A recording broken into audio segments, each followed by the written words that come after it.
My husband told our kids, "You'll have a new mom soon." Hi everyone. Before we get into today's video, I need your help. We've noticed that the channel's reach has been dropping a bit, and one of the best ways you can support us is by subscribing. It's quick, free, and helps us keep bringing you new and interesting stories. Your support means the world to us, and together, we can grow this channel. Thank you so much. Now let's get to today's story. I'm writing from a temporary account for obvious reasons, and I've changed some details to protect my anonymity. I met David when I was 24. I was working as a nurse at a community hospital, pulling long shifts and living in a tiny apartment with 2 roommates. He came into the ER one night with a broken wrist from a basketball game, and I was the one who took his vitals and got him set up for x-rays. "So do you always look this calm when people are in pain?" he asked, trying to smile through obvious discomfort. "It's my job," I said, adjusting the blood pressure cuff. "Besides, you're handling it pretty well." "I'm trying to impress you," I laughed. "By breaking your wrist?" "Whatever works." He asked for my number before he left.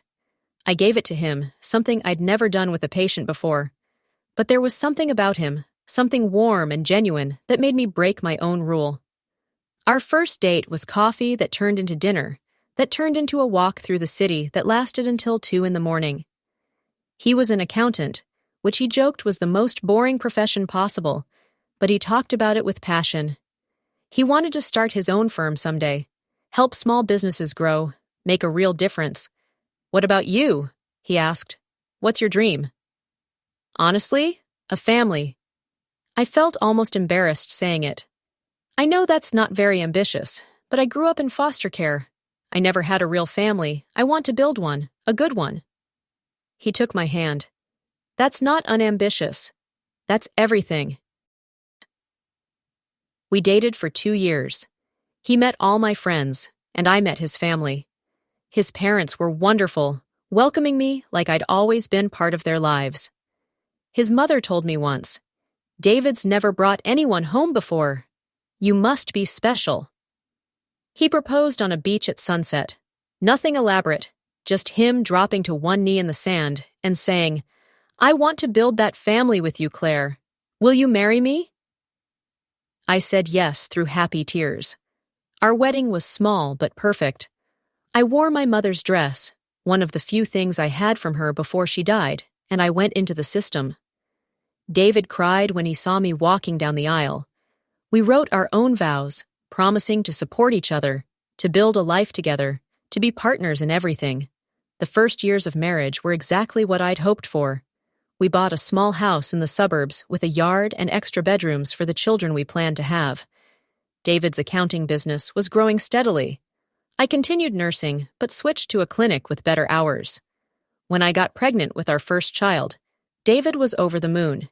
He went to every appointment, read every pregnancy book, painted the nursery himself. When Lily was born, he held her with such tenderness and awe that I fell in love with him all over again. "She's perfect," he whispered, tears streaming down his face. "You're perfect. Thank you for this." Those early years with Lily were exhausting but magical. David was a hands-on father, getting up for night feedings, changing diapers, doing bath time. We were a team. When Lily said her first word, "Dada," he picked her up and spun her around, then kissed me and said, "She'll say mama soon. You're her whole world." 3 years later, we had our son, Mason. David was just as involved, just as loving. Our house was chaos, full of toys and laughter, and the beautiful mess of family life. This was everything I'd dreamed of. A real family. Children who would never know what it felt like to be unwanted or alone. We had routines. Saturday morning pancakes, where the kids would help David in the kitchen, while I pretended to sleep in, but really just listened to their laughter. Sunday evening movie nights, where we'd all pile on the couch under blankets. Birthday parties and school plays and soccer games. David coached Mason's Little League team. I was room mom for Lily's class. "This is it," David said one night after we'd gotten the kids to bed. We were sitting on the back porch, his arm around me. "This is what life's about. Not money or success. This, us." I leaned into him. I'm so grateful for you, for this life. Me too. But somewhere around our 10th anniversary, things started to shift. It was subtle at first. David seemed distracted, distant. He stayed late at work more often. When he was home, he was on his phone constantly. When I asked if everything was okay, he'd say he was just stressed about the business, about clients, about finances. I believed him. I wanted to believe him. I was busy too, working part-time and managing the household and the kids' schedules. It was easy to explain away the distance as normal marital fatigue, the kind of thing every couple goes through. But the distance grew. Our conversations became transactional. Did you pick up Lily from dance? Can you take Mason to his dentist appointment? We need groceries. The intimacy evaporated. We stopped having date nights. We stopped really talking at all. When I tried to address it, he'd get defensive. What do you want from me, Claire? I'm working my ass off to provide for this family. Sorry if I'm not Mr. Perfect Husband every second. I don't need perfect, I'd say. I just need you present. I miss you. I'm right here. But he wasn't.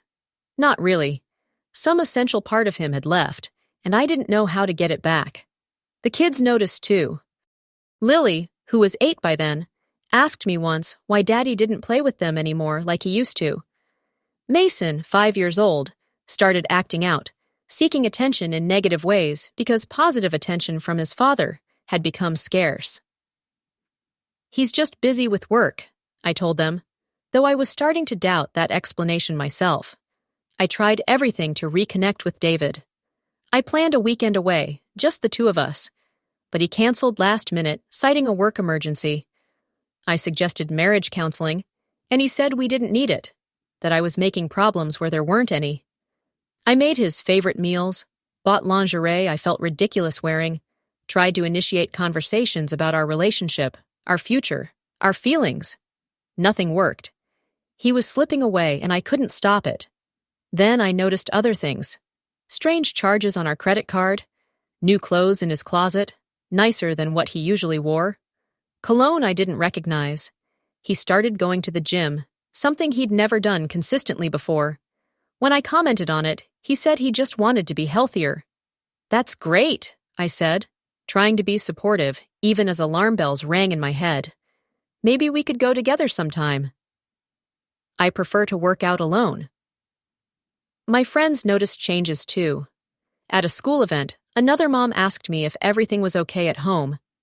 David just seems different lately, she said carefully, more distant. He's stressed with work, I said automatically, the lie I'd told so many times it felt almost true. But it wasn't true. Something was very wrong, and I was terrified to find out what. The breaking point came on a Tuesday afternoon. I'd left work early because I wasn't feeling well. The kids were at school, and I thought I'd come home, take some medicine, and rest before pickup time. David's car wasn't in the driveway, so I assumed he was at the office.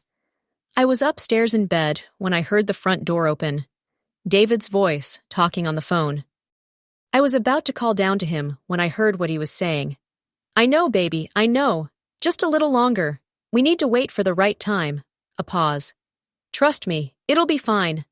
The kids will adjust. Kids are resilient. My blood ran cold. Baby! Who was he talking to?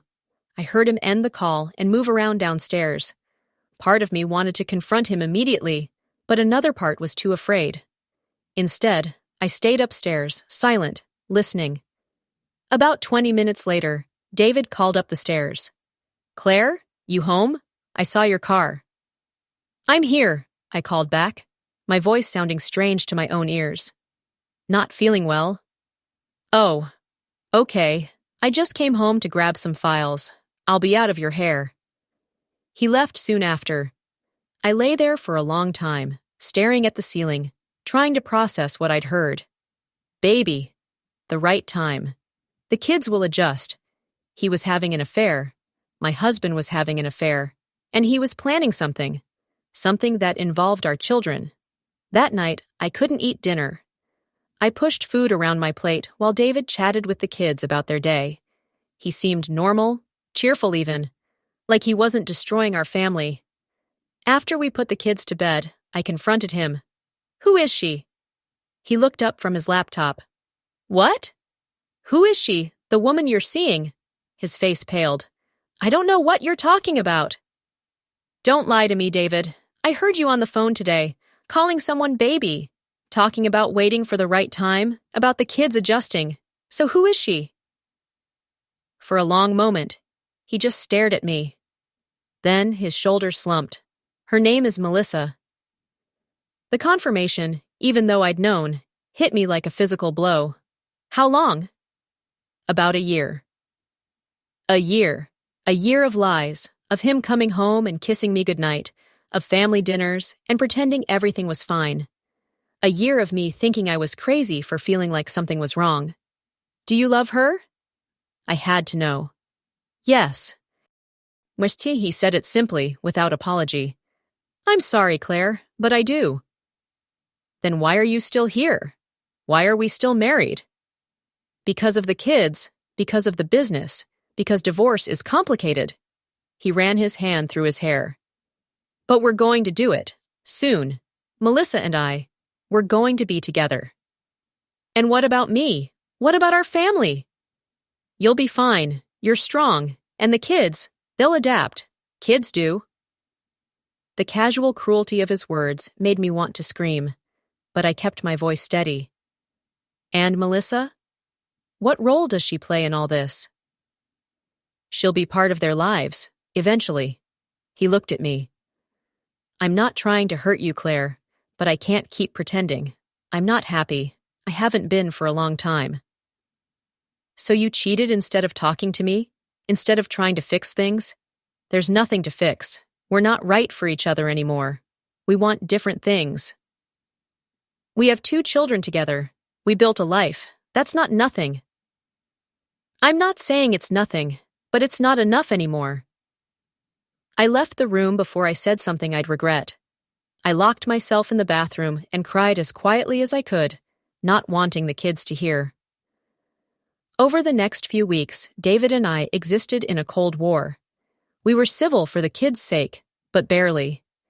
He started staying at work even later. Sometimes he didn't come home until after the kids were asleep. I assumed he was with her, with Melissa. I contacted a divorce lawyer, started gathering financial documents, tried to prepare myself for the battle ahead, but I wasn't prepared for what happened next. It was a Saturday morning. David was in the kitchen making pancakes with the kids, something he'd started doing again lately. I was upstairs getting dressed when I heard Lily's voice. Daddy, why are you and Mommy so quiet with each other? I froze, straining to hear his response. Because we're going through some grown-up stuff right now, sweetheart. Are you getting divorced? Mason asked. Tommy's parents got divorced. My heart clenched. I moved to the top of the stairs where I could hear better but couldn't be seen. Yeah, buddy, we probably are. David's voice was gentle. But that doesn't mean we love you any less. Both of us will always be your parents. Will we still live here? Lily asked, and I could hear the worry in her voice.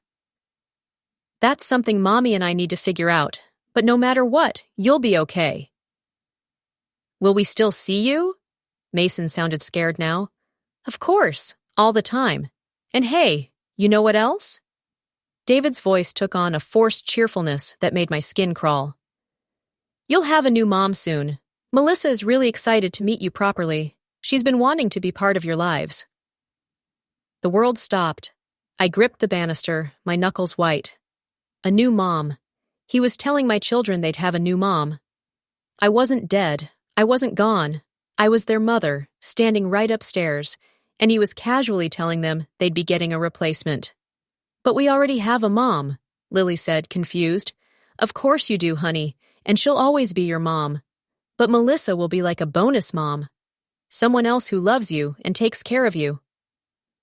I don't want a bonus mom, Mason said, and I could hear he was starting to cry.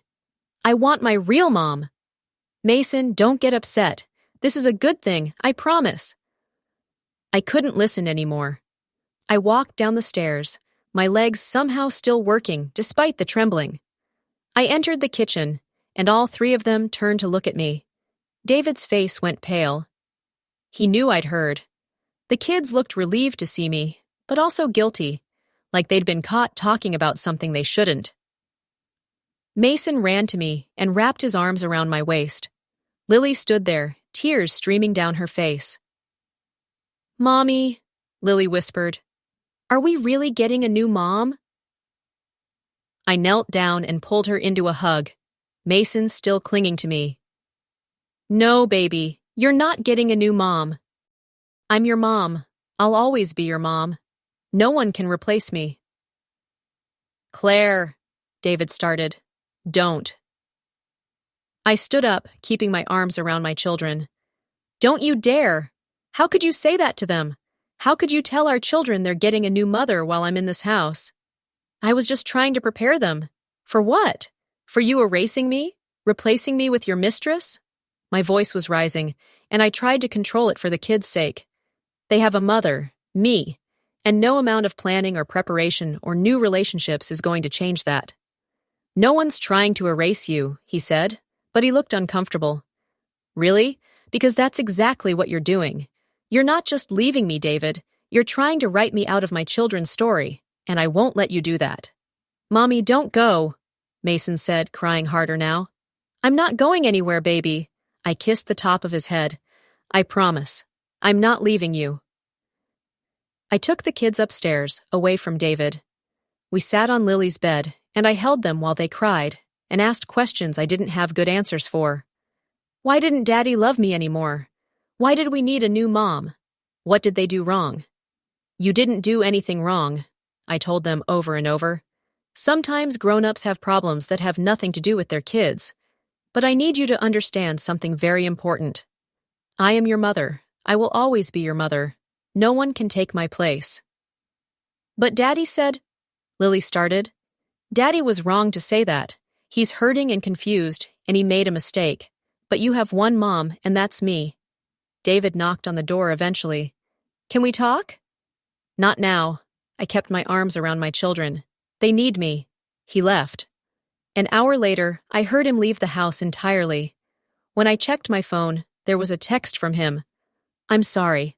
I didn't mean it the way it sounded. I was just trying to help them adjust."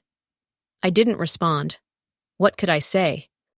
That his attempt to help was actually the cruelest thing he'd ever done to me? That he'd tried to replace me while I was still alive, still present, still fighting for our family? That night, after the kids finally fell asleep, I sat in the dark living room and let myself fall apart. I'd survived the affair revelation. I'd survived the divorce conversation. But this, hearing him tell our children they'd have a new mother, that broke something in me I didn't know could break.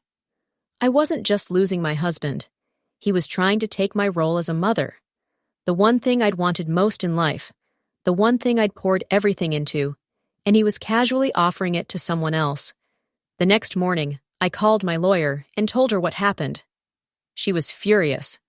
"That's parental alienation," she said. "We can use this. He can't just tell the kids they're getting a new mother. That's damaging and manipulative." "I don't want to use my children as weapons," I said. "You're not. You're protecting them from his manipulation. There's a difference." I also called David's mother. She deserved to know what her son was doing. She cried when I told her.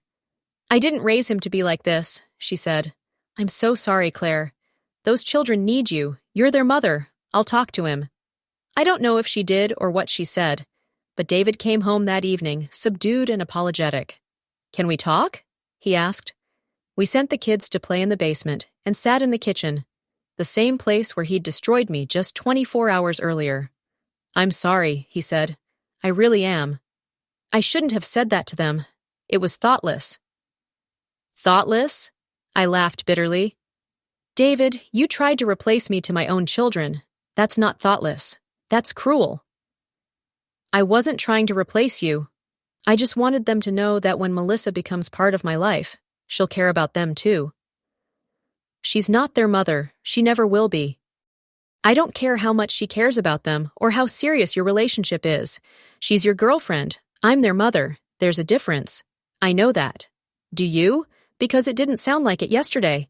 It sounded like you were auditioning for a new wife to slot into the family and hoping I'd just fade away quietly. He was quiet for a long moment. I know this is hard for you. Hard for me? My voice rose despite my efforts to stay calm. You're having an affair, you're planning to leave, and now you're trying to introduce another woman into our children's lives as a maternal figure while I'm still here. This isn't hard. This is devastating. This is you dismantling our family and my role in it piece by piece. What do you want me to do? He sounded exhausted. We're getting divorced. Eventually, Melissa will be part of the kids' lives. That's reality. Eventually, yes. When appropriate. After we've separated properly. After the kids have had time to process the divorce. Not now. Not while we're still living under the same roof. And certainly not by telling them they're getting a new mother. Fine. I won't say that again. And Melissa? She doesn't meet the kids until this is finalized, until we have a custody arrangement and a proper transition plan. The kids are already traumatized enough. They don't need to meet your mistress on top of everything else. He looked like he wanted to argue, but he must have seen something in my face that stopped him. Okay, we'll wait. But I didn't trust him anymore.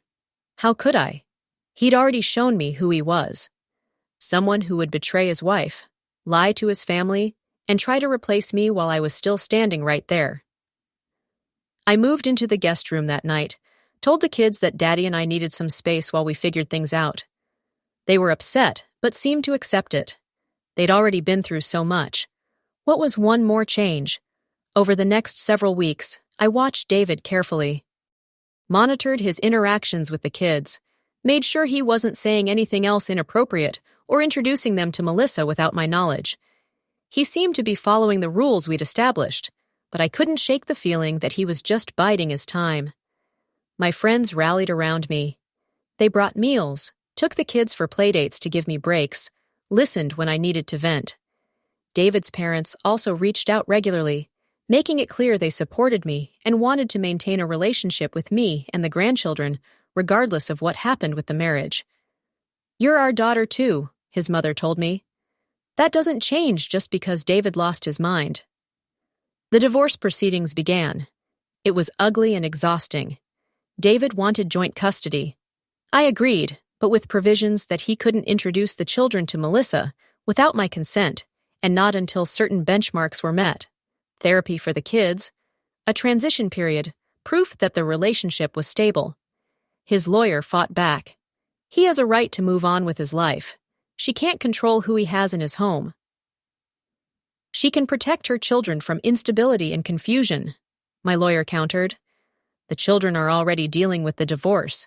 Introducing a parental figure they didn't ask for before they're ready is harmful. The judge agreed with me. Melissa couldn't meet the kids until the divorce was final, and the children had completed a certain number of therapy sessions. David was furious, but there was nothing he could do. You're being vindictive, he accused me. I'm being a mother, I said. Something you don't seem to understand. The kids started therapy. It was heartbreaking hearing from their therapist about what they were processing. Lily blamed herself, thinking if she'd been a better daughter, Daddy wouldn't want to leave.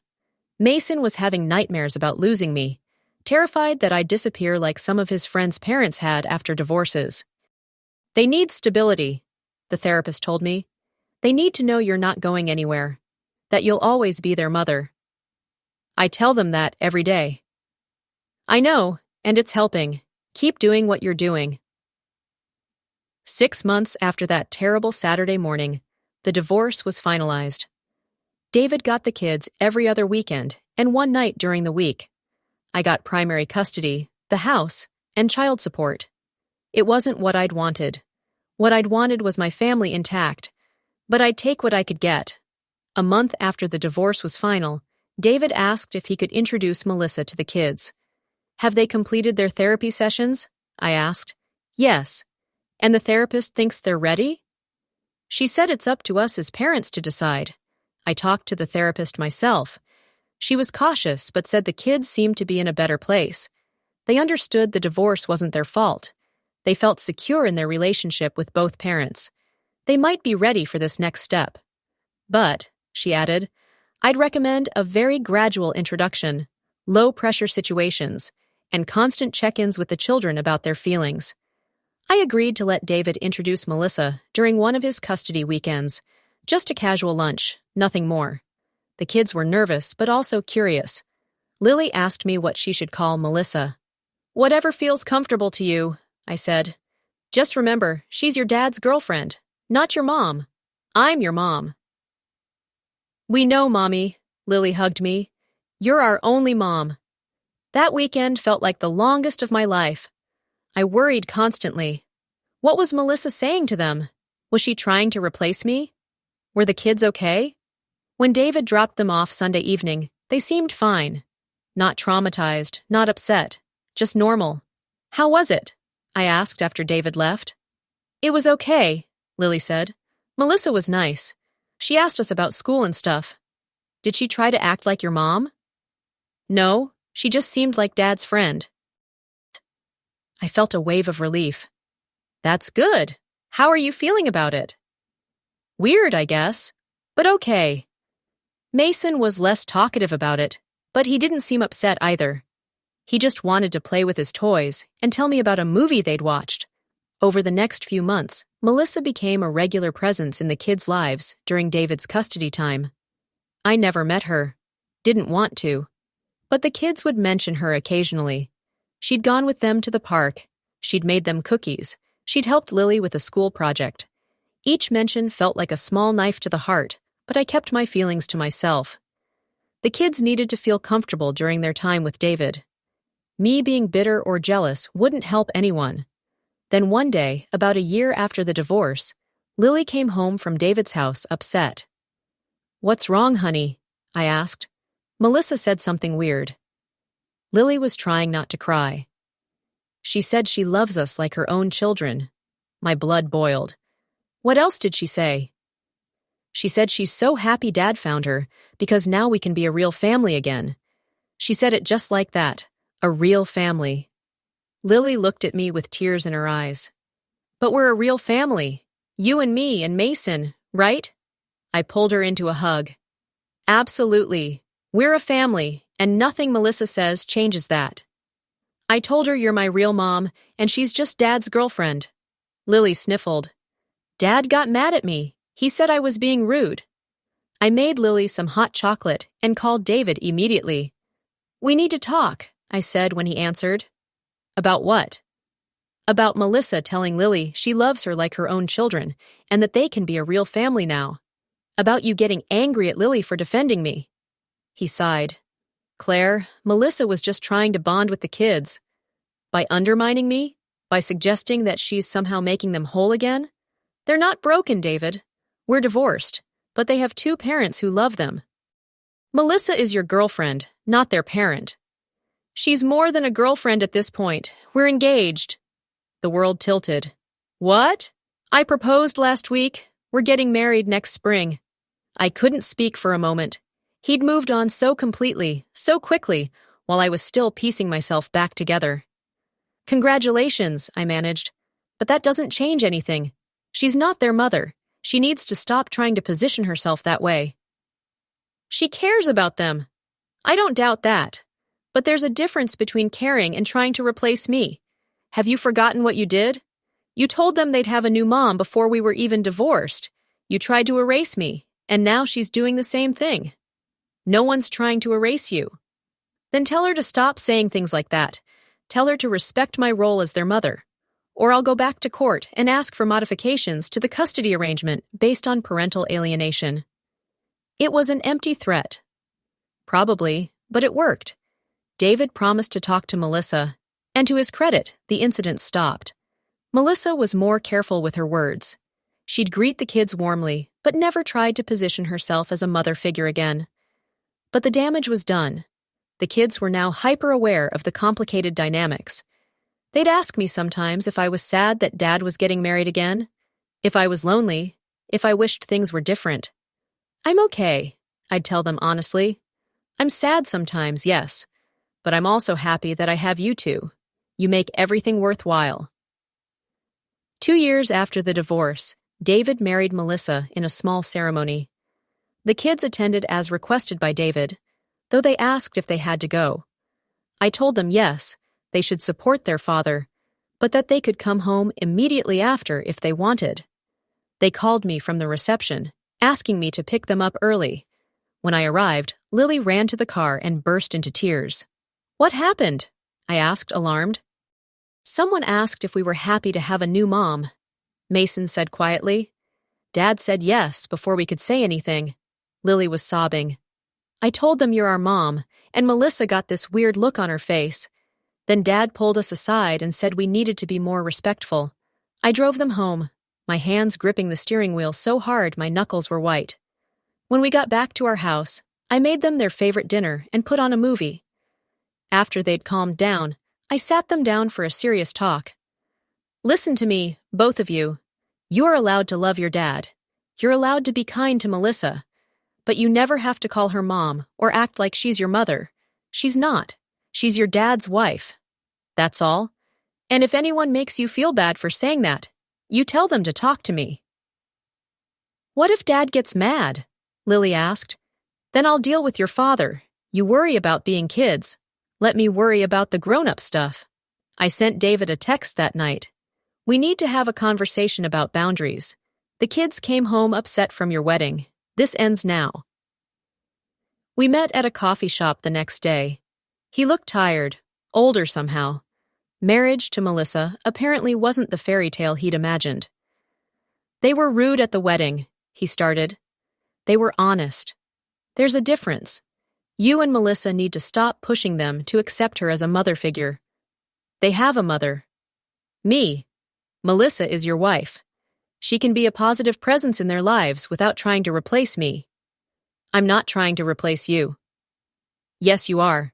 You've been trying since the day you told them they'd have a new mom. You're still trying, and it's damaging them." He was quiet for a long moment. "I just wanted them to feel like they had a complete family again." "They do have a complete family.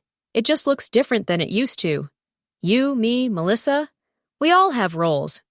But trying to pretend Melissa is their mother isn't helping anyone. It's just making them confused and upset. What do you want me to do?" "I want you to talk to Melissa. Tell her to back off on the mom stuff. Tell her she can build her own relationship with the kids without trying to take my place. And I want you to stop correcting them when they clarify that I'm their mother. They have a right to defend their truth." To my surprise, he agreed. Maybe he was finally seeing the damage his actions had caused, or maybe he was just tired of fighting. Either way, he promised to have the conversation with Melissa. Things improved after that. Melissa stopped trying so hard. She'd interact with the kids naturally, without the forced maternal energy. The kids relaxed around her. They even said she was nice, in a dad's wife kind of way. "She's okay," Lily told me one day. "She's not you, though." "I know, baby. No one is." 3 years after the divorce, I started dating again. His name was Tom, a teacher at the kids' school. We'd chatted at various events, and one day he asked me to coffee. I almost said no, too scared to try again after everything with David. But something made me say yes. Tom was kind and patient and understood my situation. He never pushed to meet the kids too quickly. He let me set the pace. When I finally did introduce them, 6 months into our relationship, he was perfect. Friendly, but not overbearing. Present, but not trying to be their father. "I like Tom," Mason told me one night. "He's cool." Lily agreed. "He makes you happy, Mom. That's nice."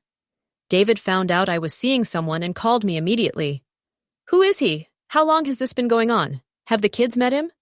"That's none of your business," I said calmly. "Just like Melissa was none of mine at the time." "That's different." "How?" He didn't have an answer. 4 years after the divorce, Tom proposed. I said yes, terrified and hopeful in equal measure. We had a small wedding, just family and close friends. The kids were part of the ceremony, and both of them cried happy tears. "I'm glad you're not sad anymore, Mom," Lily said at the reception. "Me too, baby." David and Melissa sent a card but didn't attend, which was fine with me. This was my new chapter, and they weren't part of it. Now, 5 years after that terrible Saturday morning when David told our kids they'd have a new mom, life looks very different. The kids are thriving. Lily is 13 and Mason is 10. They split time between my house with Tom and David's house with Melissa. They're well-adjusted, happy kids who know they're loved by multiple people, but they also know who their mother is. Me. Always me. Melissa has found her place in their lives. She's a bonus adult who cares about them, who shows up to their events, who provides support during their time with David. But she's not their mom. She stopped trying to be, and everyone is better for it. David and I have a cordial co-parenting relationship now. We'll never be friends, but we can attend school events together without drama. We can discuss the kids' needs without fighting. We've both moved on, built new lives. But I'll never forget what he did. How he tried to erase me, replace me, write me out of my children's story. How he told them they'd have a new mom while I was still there, still fighting, still loving them with everything I had. That moment changed me. It showed me how cruel people can be, even people you love. But it also showed me my own strength.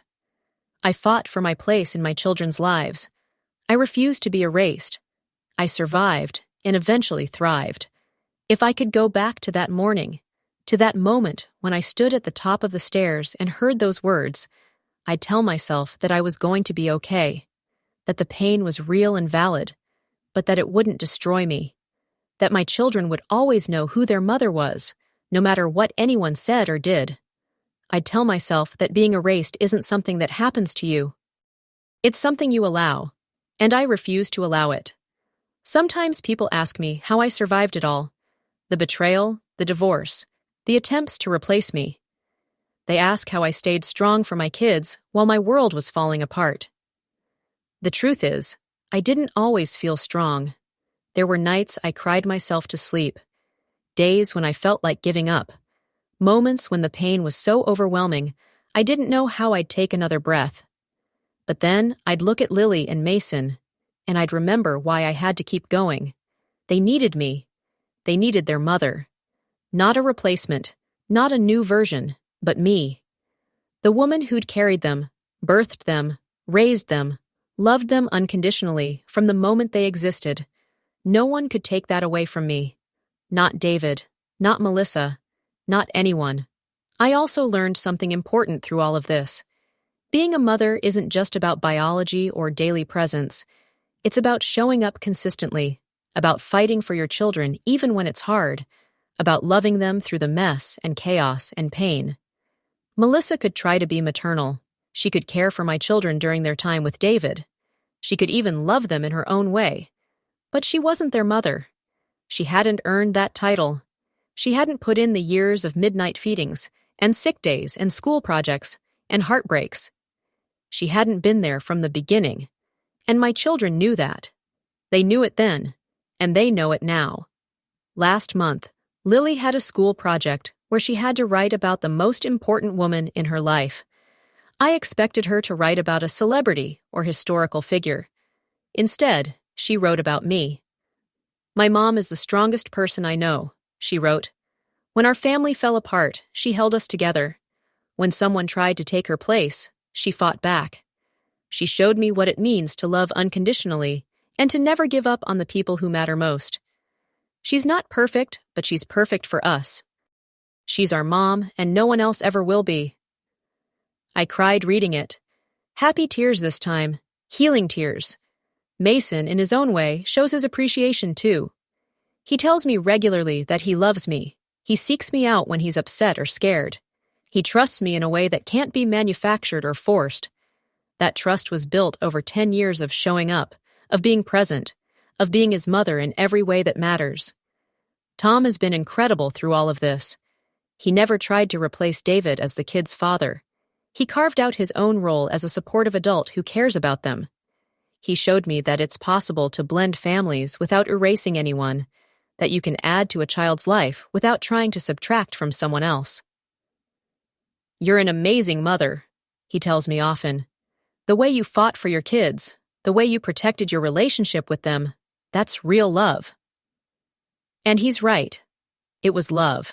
Fierce, protective, unbreakable love. As for David and Melissa, I hear they're doing fine. They have their life, and I have mine.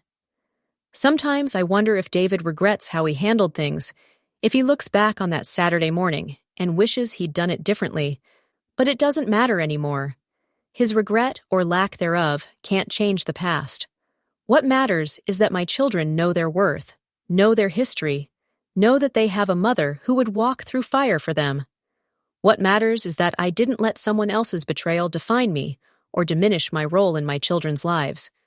I'm writing this now, 5 years after the worst moment of my life, because I know there are other mothers out there going through something similar. Mothers who are being told they're replaceable, that someone else can step in and take their place, that their children will adapt and move on. I want those mothers to know something. You are not replaceable. Your children know who you are. They know who raised them, who loved them first and most consistently. No new partner, no matter how wonderful, can take your place. Fight for your role. Fight for your relationship with your children. Don't let anyone convince you that you can be erased or substituted. You matter. Your presence matters. Your love matters. And to the women who are entering families as step-parents or partners, please hear this. You can be a positive, loving presence in a child's life without trying to replace their parent. There's room for you to matter without erasing someone else. Build your own relationship, carve your own role, but respect the bonds that existed before you arrived. Children don't need new parents. They need all the adults in their lives to act like adults, to put aside ego and competition and focus on what's best for the kids, to understand that love isn't a finite resource and that caring for a child doesn't require diminishing their relationship with someone else. That's what I wish David and Melissa had understood from the beginning. That's what caused so much pain and confusion and unnecessary trauma. The belief that for Melissa to matter, I had to matter less. But that was never true. The kids had room in their hearts for everyone. They still do. Today, I'm happy. Truly happy. I have a good marriage with Tom, a strong relationship with my children, a life I've rebuilt from the ashes of my first marriage. I'm not the same person I was 5 years ago. I'm stronger, wiser, more certain of my worth. And every time Lily calls me Mom, every time Mason hugs me and tells me I'm the best, every time I tuck them in at night and they say they love me, I'm reminded why I fought so hard. Because I'm their mother. I'm not their old mom, or their first mom, or their biological mom. I'm their mom. Present tense. Always and forever. No one can give them a new mom because they already have one. Me. And that will never change, no matter what anyone says or does. That's the truth I fought for, the truth I protected, the truth that saved us all. If you're reading this and you're going through something similar, hold on to that truth.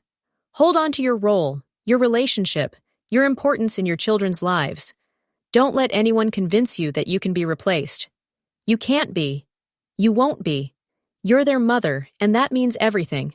That's my story. The day my husband told our kids they'd have a new mom soon, and how I made sure they always knew the truth. How I survived the attempt to erase me, and how I came out stronger on the other side. I hope it helps someone out there who needs to hear it. You're not alone.